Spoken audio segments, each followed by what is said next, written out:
Bienvenidos a la tercera lección del curso Change in a Day, un programa de cambio que puede verdaderamente provocar y producir un cambio permanente y profundo en nuestra forma de conducirnos y comportarnos, lo cual nos va a generar sin duda diferentes resultados a los que tenemos en este momento. El cambio solamente se da cuando tengo necesidad de obtener resultados nuevos y diferentes y mejores. Si me siento muy a gusto con las cosas que estoy viviendo, yo no movería nada de donde está. O si lo hago, en todo caso lo hago por diversión, no por necesidad. Vamos a continuar con el universo y con los 7 principios que gobiernan el universo, aunque vamos a ver 8, pero en realidad originalmente son 7 nada más. A mí se me ocurrió un 8. Entonces empecemos. Estas son las leyes que parecen gobernar el universo. Primero, parece que el universo debe de ser gobernado, debe de ser por el principio de lo más sencillo. Este lo añadí yo, lo reconozco. ¿Qué significa? Pero me parece de sentido común. ¿Qué significa el principio de lo más sencillo? Significa que si para conseguir un resultado tenemos que hacer algo muy complejo, muy complicado, entonces a lo mejor la forma en que nos están diciendo que hay que conseguir ese resultado no es la correcta. Porque yo dudo mucho que el universo busque cosas muy complicadas. Por ejemplo, si yo te dijera que Change in a Day es un programa que es eficaz siempre y cuando lo hagas mirando hacia el norte con una desviación de 3 grados del polo magnético y a las 3:25 de la madrugada y únicamente con luna llena. Oye, pues como que eso está un poco complicado, ¿no? Como decía Jim Rohn, si para lograr la iluminación espiritual tienes que cantar a las 3 de la mañana en la luna llena bajo una pirámide de cristal, me parece que es muy complicado conseguir la iluminación en el universo y me parece que el universo acaba de hacer muy difícil para muchas personas el lograr la iluminación. No creo que las cosas sean complicadas en el universo. Tienen que ser sencillas. Este programa de trabajo tiene que ser sencillo. Tiene que estar disponible para ti aquí y ahora. Entonces piensa siempre en eso. ¿Es muy complicada la forma en que me están diciendo que yo tengo que conseguir ese resultado? Sí. Entonces debe de haber una mejor forma. Porque siempre la hay. En el universo todo está al alcance de todo el mundo y por lo tanto no puede haber una fórmula tan compleja que solamente el 1% de la humanidad tenga acceso a la misma, por el amor de Dios, ¿no? Entonces, el principio de lo más sencillo tiene que estar y funciona en el universo. El segundo principio que tenemos aquí, que estrictamente hablando viene siendo el primero, es el principio del mentalismo. Otra forma de expresarlo es que el universo es mente. ¿Qué quiere esto decir? Que nosotros en realidad, y es complicado de entender, no es lo que está afuera lo que estamos viviendo, sino es lo que está adentro. Lo de afuera es una proyección de mis sentidos, no al revés. Es mi mente la que crea el mundo. Los antropólogos dicen que cuando los españoles conquistaron el Nuevo Mundo, llegaron las primeras carabelas, probablemente las de Colón, si es que no queremos hacer nada de las antiguas civilizaciones que sí viajaron, pero cuando llegaron las de Colón, por lo menos, los indígenas que ya vivían en la costa no percibieron su presencia hasta que ya habían desembarcado de los barcos. Por el amor de Dios, ¿cómo es posible que los estás viendo acercarse y no hagas nada y de repente cuando están en medio del pueblo los percibas? Lo que se dice desde un punto de vista antropológico es que los indígenas no tenían manera de interpretar lo que sus sentidos estaban viendo y por lo tanto su cerebro lo negó, lo quitó de su percepción. Entonces, ¿qué ocurre? Es nuestra mente la que determina lo que hay afuera. Son nuestros conocimientos anteriores. Hay toda una serie de filtros perceptuales, así se llaman. Construimos el mundo con nuestra mente. Es un mundo mental. Los Vedas le llamaban Maya, ilusión. Los Nahuals le llamaban el sueño. Y casi todas las tribus de la antigüedad sabían que nosotros vivimos un mundo mental. Esto es importante porque quiere decir que las posibilidades de conseguir o las probabilidades de conseguir lo que sea que tú quieres conseguir solamente están dentro de ti, no necesariamente fuera de ti. Y eso quiere decir que es un mundo de correspondencia. Como es arriba es abajo o como es adentro es afuera. No puedes esperar encontrar amor afuera si no lo tienes hacia ti o adentro. No puedes esperar encontrar prosperidad si el primero que es escaso con uno mismo es uno mismo, por cierto, ¿no? Lo que tienes adentro lo vas a encontrar afuera. Construye dentro de ti.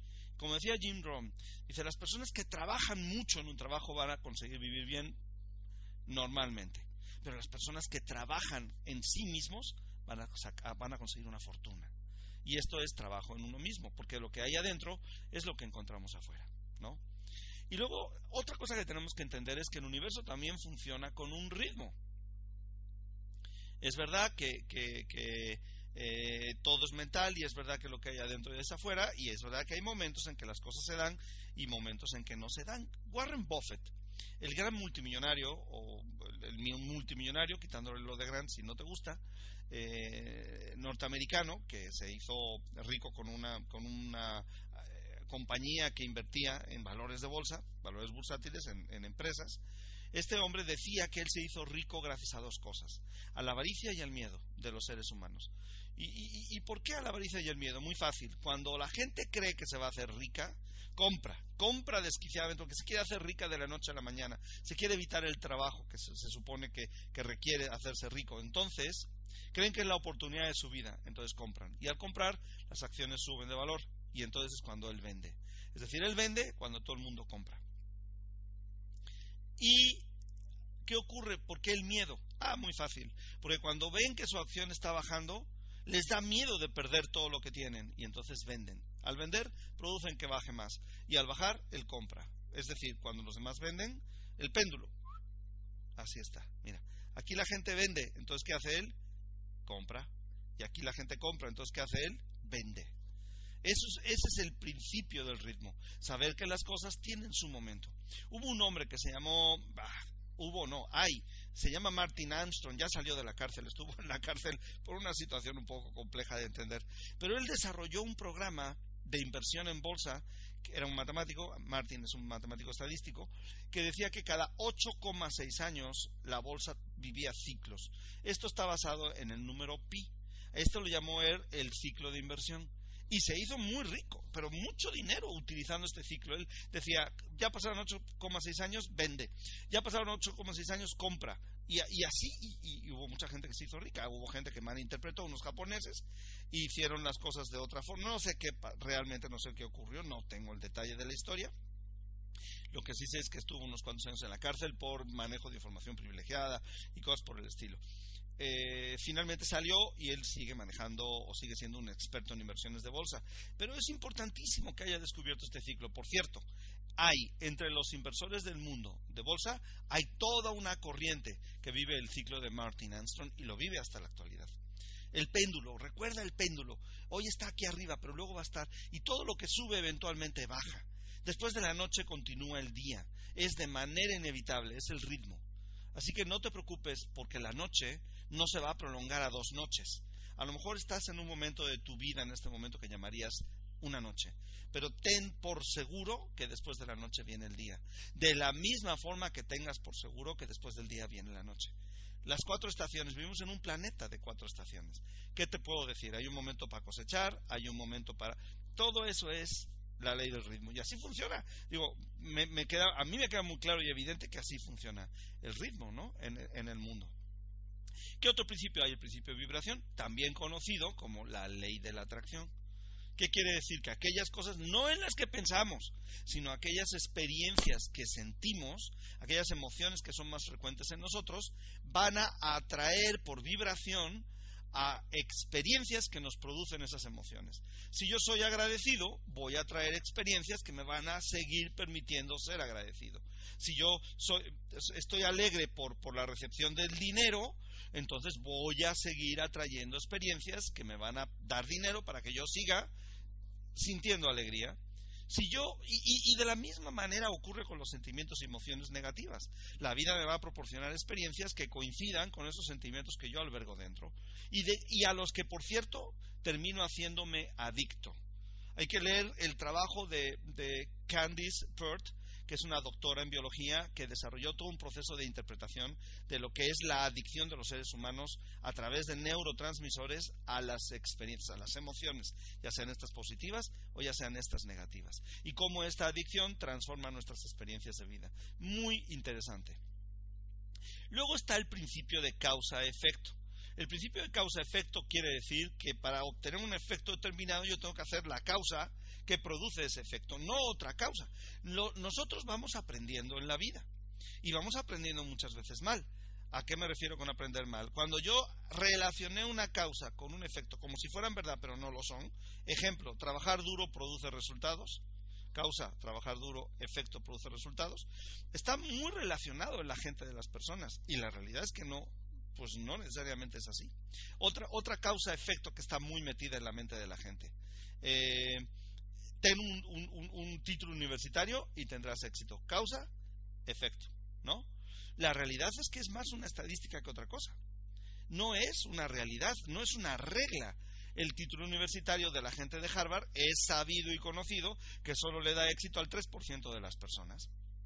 Y es Harvard, la universidad más cara del mundo, probablemente, y sin embargo solo el 3% de las personas que tienen título, cuidado que todos tuvieron título, pero solo el 3% de esas personas tuvieron éxito.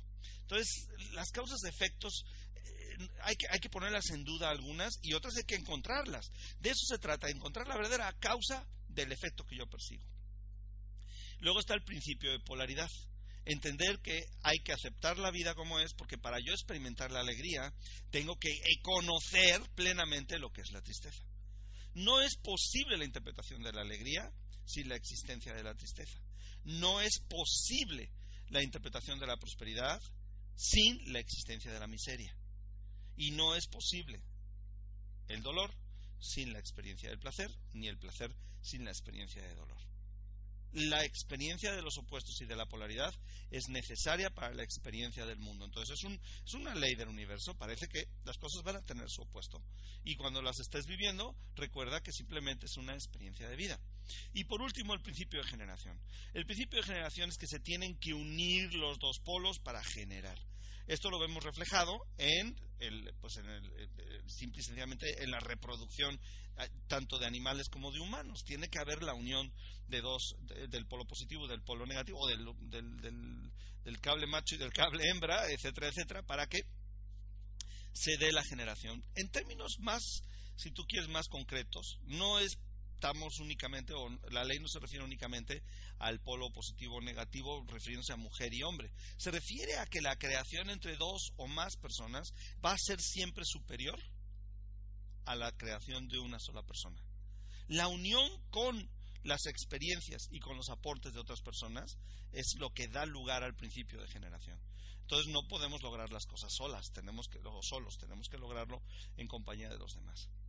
Ahora, el primer paso, como te decía, una vez entendiendo las 8 leyes universales, es la creación de un nuevo mundo que funciona con esas leyes, ¿no?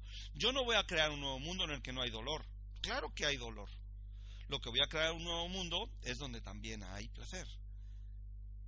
Como muchas personas que viven en un mundo en donde únicamente hay dolor, se perdieron el principio de polaridad.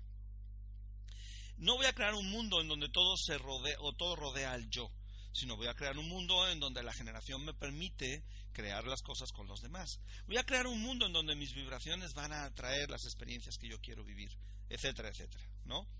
Pero este mundo que yo voy a crear lo tengo que describir. Y aquí es el momento en donde yo describo mi nuevo mundo. Voy a poner mi nuevo mundo a trabajar. Voy a describirlo en todo su esplendor, en todo su detalle, en el detalle que sea posible. Por ejemplo, este es un ejemplo nada más. Un nuevo mundo, ¿qué te parece un nuevo mundo en donde la meritocracia funciona efectivamente? No como hoy en día, que por ejemplo existen experiencias de vida como los enchufados, que no han hecho el mérito, pero bueno, tienen un cierto nivel de parentesco o relación que los coloca en el puesto que no merecen. Meritocracia, ¿no? Porque todos merecemos todo, pero no nos lo hemos ganado. Merecer habla de dignidad, ganar habla de esfuerzo. Yo no digo que nadie no se merezca X, Y o Z experiencia. Si se la merece y se la tiene que ganar. Claro que se la merece porque somos dignos de lo mejor del mundo. Y si no nos la hemos ganado, no veo por qué la vamos a experimentar. Que haya un esfuerzo, no sé, ese es un mundo. A lo mejor tú quieres crear un mundo en donde la gente gane las cosas sin necesidad de esforzarse. Me parece muy bien. El esfuerzo dignifica. El esfuerzo es el que da el crecimiento. Es la transformación del ser. Yo no quitaría esfuerzo al mundo, pero si tú se lo quieres quitar, es tu nuevo mundo. Descríbelo. Describe ese nuevo mundo con las reglas del nuevo mundo, con ¿Qué hace falta, por ejemplo, hacer para tener éxito en ese nuevo mundo? La distribución de la riqueza. Describe tu nuevo mundo. Tampoco te escribas un libro, pero sí describe un nuevo mundo. Ahora, este es el momento de ponernos a rediseñar el ego dentro de lo que es el nuevo mundo que hemos creado. A este proceso lo llamamos la alineación del sistema maestro, es decir, la expresión del ego en el nuevo mundo. ¿Qué tipo de persona tú tienes que ser? Acuérdate que eres tú el que vas a construir ese mundo. Ese mundo en este momento no está construido. Ese mundo simple y sencillamente se encuentra en potencialidad, en papel. Ahora lo que vas a hacer es tú crear el yo que te va a permitir que el mundo se vaya transformando como una respuesta, causa-efecto. La causa es el yo, el efecto es el mundo que vives, como una respuesta al cambio que hay en tu yo. En ese yo manifestado, en ese yo temporal, en ese yo accidental. ¿De acuerdo? Y esa es la idea de la tercera lección. Nos vamos a la cuarta y última lección, que es la más apasionante de todas.